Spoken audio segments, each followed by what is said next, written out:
এই তোর কাছে করিমের নাম্বারটা আছে, করিমের নাম্বারটা দে তো।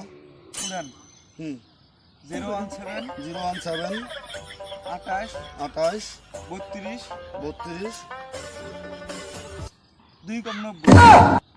মূর্খ নাকি?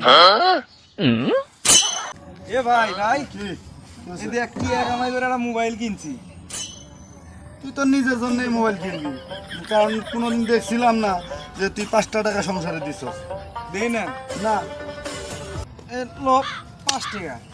কি রে 5 টাকার কথা বলছিস? 5 টাকাই দিয়ে গেছে। আল্লাহ ভাই রে। ভাই আপনি কি বিয়ে করছেন? জি ভাই আমি বিয়ে করছি।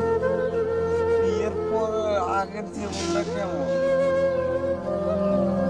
ভাই বিয়ের আগের জীবন ভাই মন জেনে যা চাইছিল তাই করছিলাম।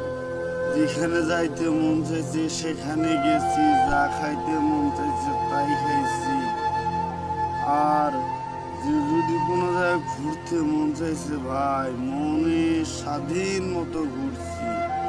আর এখনকার জীবন রে ভাই কই না ভাই। এ ভাই সেদিন যখন দেখতে পাচ্ছিল তো আমার বিয়ের কি হলো? আর দেখছে তোরা তো দেখে গেছে, তবে একটা কথা, যৌতুক। যৌতুক আমি তো কইছি আমি বিয়ে করবো, আমি কোনো একটিও যৌতুক নিম না।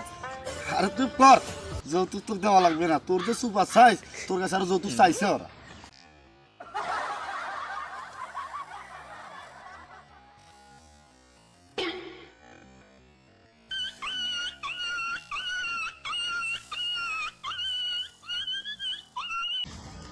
ছোট ভাই তুমি বড় হয় কি কইতে চাও? আমি বড় হয়ে ডাক্তার হইতে চাই। এখন তুমি কোন ক্লাসে পড়াশোনা করো? আমি তো পড়াশোনা করি না, আমি রাজমিস্ত্রির কাজ করি।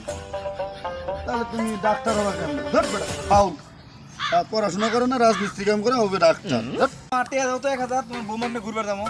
টাকা কি তোর বাপ কামাই করে ঠিক আছে? তুই চাইলি আর তোর টাকা দিয়ে দিলাম আমি। তাহলে তুমি টাকা দিবা না? না টাকা দিব না, তোর না টাকা দিব না। হ্যালো মা, নানি বাড়িতে আসো তো, জমি জমা গুলো ভাগ করা লাগবে, তাড়াতাড়ি আসো। একটু কথার জন্য আবার ফোন দেওয়া লাগে? হ্যাঁ তোর টাকা লাগবে, কিনা তাই গো। তোর টাকা লাগবে ক আমার ভালো করে ক। লো, যা হ্যাঁ এইবার তুমি শিক্ষা হচ্ছ। যাও। কিরে রহমত, তোর গার্লফ্রেন্ড দেখি তোরে তুই তুই করে কয়, তুই আর কিছু কইস না? কি করে কবি? কে তুই আর সিনিয়র না, তোর ভাই করে কয়। ও বাবু, হ্যাঁ বলো।